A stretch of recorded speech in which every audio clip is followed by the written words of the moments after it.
بسم اللہ الرحمن الرحیم۔ یہ ایک سوال آیا ہوا ہے کہ اللہ تعالیٰ کے حوالے سے اچھا گمان کیسے قائم رکھا جائے۔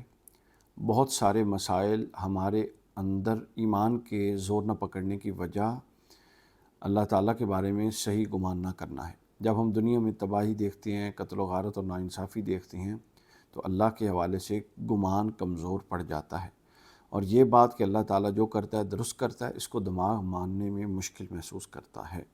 برائے مہربانی رہنمائی فرمائیں کہ کیا کیا جائے۔ دیکھیے، یہ بڑا اہم سوال ہے۔ یہ سوال بنیادی طور پہ اللہ تعالیٰ کی تخلیقی اسکیم پر غور نہ کرنے کی وجہ سے ہے۔ اس دنیا کو اللہ تعالیٰ نے بنایا اور اس میں انسان کو بھیجا، انسان کا رول اس میں متعین کیا، اور ساری جو اس دنیا کے نتائج ہیں وہ اس کے رول کے ساتھ جوڑ دیے۔ جہاں رول درست ہوگا نتائج درست آتے جائیں گے، جہاں رول خراب ہوگا نتائج خراب ہوں گے۔ حضرت آدم کو زمین پر بھیجتے ہوئے وہ رول متعین کر دیا گیا، اور وہ رول حقوق و فرائض کی شکل میں تھا۔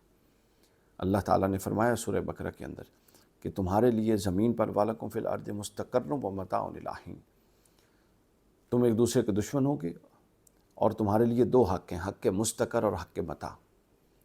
تو یہ دو حق بنیادی طور پہ ہر انسان کو اللہ نے دے کے بھیجے، جس میں اس کو جدید اصطلاح میں آپ کہہ سکتے ہیں معاشی آزادی کا حق، سیاسی آزادی کا حق، مذہبی آزادی کا حق۔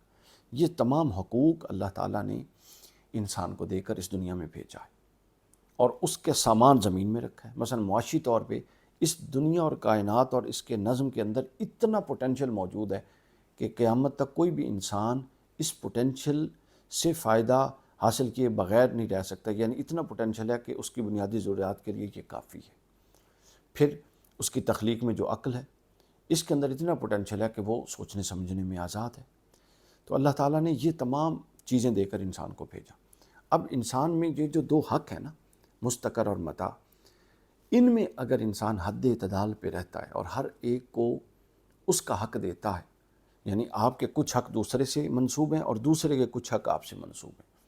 اعتدال یہ کہ آپ اپنے حق لیتے رہیں جو دوسرے کے ساتھ ہے، اور دوسرے کے حق دیتے رہیں جو آپ سے منسوب ہے۔ جب آپ حد اعتدال سے بڑھتے ہیں اور آپ لالچ میں، خود غرضی میں دوسروں کے وہ حق مارنے لگتے ہیں تو پھر زمین پر فساد ہوتا ہے۔ اور اللہ تعالیٰ نے کہہ دیا یہ زمین جو ہے یہ بقدر استطاعت ہے، لیس للانسان الا ما سعی۔ یہ تو ہو نہیں سکتا کہ آپ چنا بوئیں اور درخت آم کا نکل آئے۔ انسان کے لیے وہی ہے جس کی کوشش کرے گا۔ تو لہٰذا جب آپ ظلم، بربریت، جبر کے ضابطوں کے ساتھ زندگی گزاریں گے تو لہٰذا وہ سب آپ کے عمل کا نتیجہ ہے جس کو آپ اللہ کے کھاتے میں ڈال رہے ہیں۔ اب جہاں تک یہ کہ اللہ تعالیٰ ہر شے جانتا ہے اور اس کی اجازت کے بغیر نہیں ہوتی، اس کا یہ مفہوم نہیں ہے کہ اللہ تعالیٰ کرتا ہے تو یہ ہوتی ہے۔ اس کا یہ مفہوم ہے کہ اس کے علم میں یہ سب کچھ ہے کہ اپنی ان قدروں کی تباہی کے باعث انسان یہ کچھ کرے گا، اور وہ کچھ ہو رہا ہے اور وہ جاننے والا ہے۔ لیکن اس کے ہاں اعتدال ہے، اور اس کے ہاں انتقام ہے، ہر شے کا ایک بدلہ ہے، ہر شے کا ایک عوض ہے۔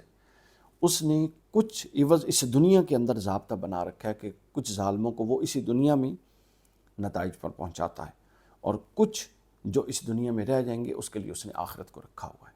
تو لہٰذا اچھا گمان یوں قائم رکھنا ہے کہ آپ کے اچھے کام کا کبھی بھی برا نتیجہ نہیں نکلتا۔